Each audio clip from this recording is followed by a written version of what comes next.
उपस्थित संपूर्ण देश के कई प्रांतों से पधारे ऊर्जावान व्यक्ति, मैं अपने बारे में जो कुछ भी मैंने स्वामी जी के मुख से सुना, मैं नहीं समझता कि मैं उसके लायक हूँ या नहीं, लेकिन एक पारखी की नज़र है। स्वामी जी मुझसे जो काम लेना चाहते हैं, जितना मुझसे बन पाएगा मैं करूँगा।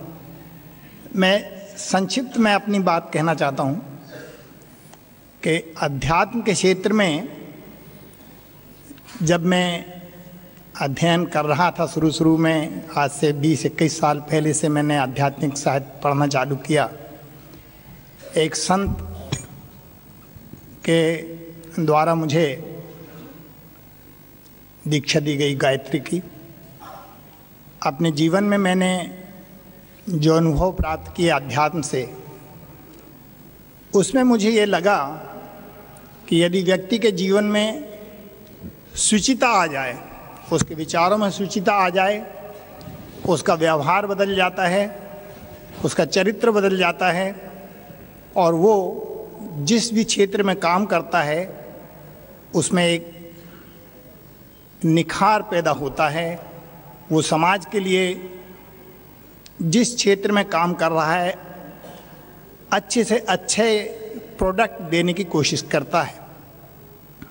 मैंने न्यायाधीश के रूप में जो कार्य किए, उसमें मुझे लगा कि समाज को एक स्वच्छ और स्वस्थ प्रणाली की आवश्यकता है। परम पूज्य स्वामी जी ने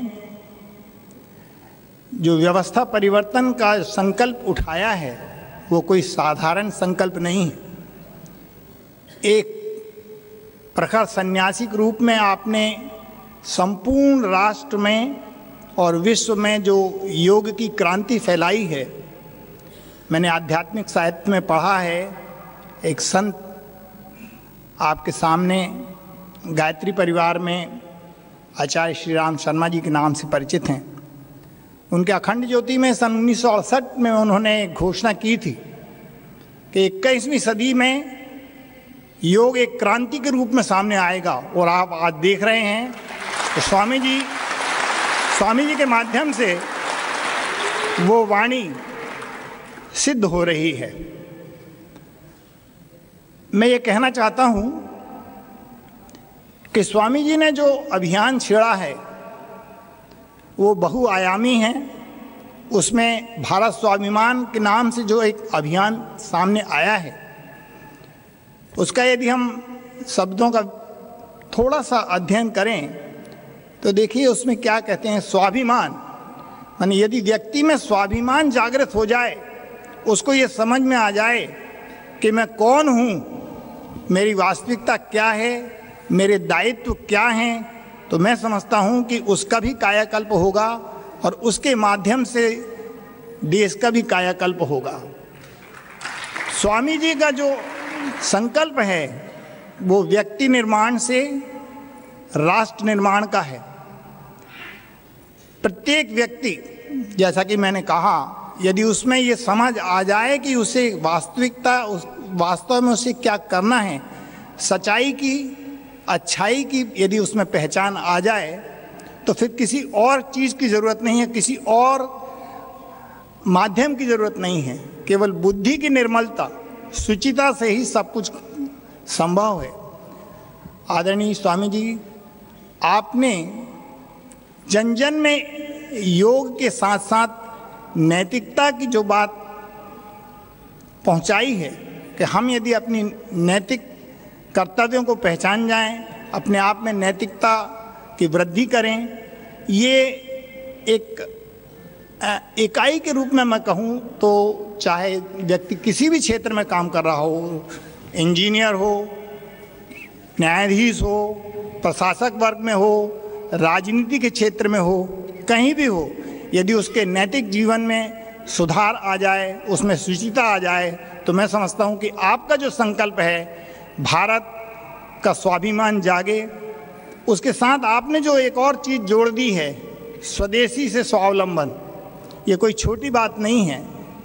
स्वामी जी, आपने जो कहा कि हमें विदेशों की चीज़ों का बहिष्कार करना चाहिए, स्वाभाविक है, यदि हम स्वदेशी चीज़ों को अपनाएंगे तो हम सुदृढ़ भी होंगे और स्वावलंबी होंगे और देश प्रगति के पथ पर बढ़ेगा।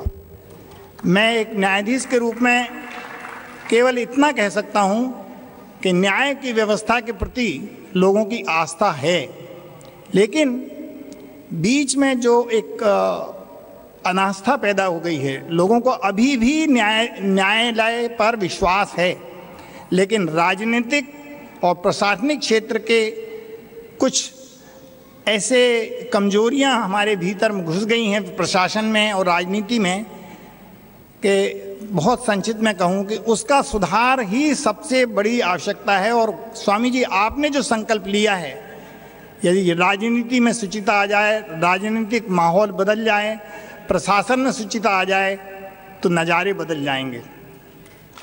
मैं समझता हूँ यहाँ जितने लोग आए हैं इसमें कई तो गवर्नमेंट सर्वेंट होंगे, मैं भी एक गवर्नमेंट सर्वेंट रहा हूँ, लेकिन कभी मैंने किसी भी मंच से अपनी सर्विस में रहते हुए कम से कम इस तरह के कोई चीज़ जाहिर नहीं होने दिया कि मैं किसी एक पर्टिकुलर मिशन से जुड़ा हूँ। लेकिन मैंने अपने आप में एक चीज़ अनुभव की कि यदि हम किसी भी मिशन की अच्छाइयों को अपने जीवन में उतार लें तो ज़रूरी नहीं है कि आप मिशन के सामने आकर ही काम करें। लेकिन अब माहौल बदल गया है। अब तो ये है कि जागृति की ज़रूरत है, और स्वामी जी ने जो जागृति फैलाई है उसमें प्रशासन में भी जागृति आ जाए, राजनीति में भी जागृति आ जाए। स्वामी जी, आपका ये प्रयास सफल होगा ऐसा हमको स्पष्ट दिख रहा है। मैं इतनी बातें कहकर विराम दूँ।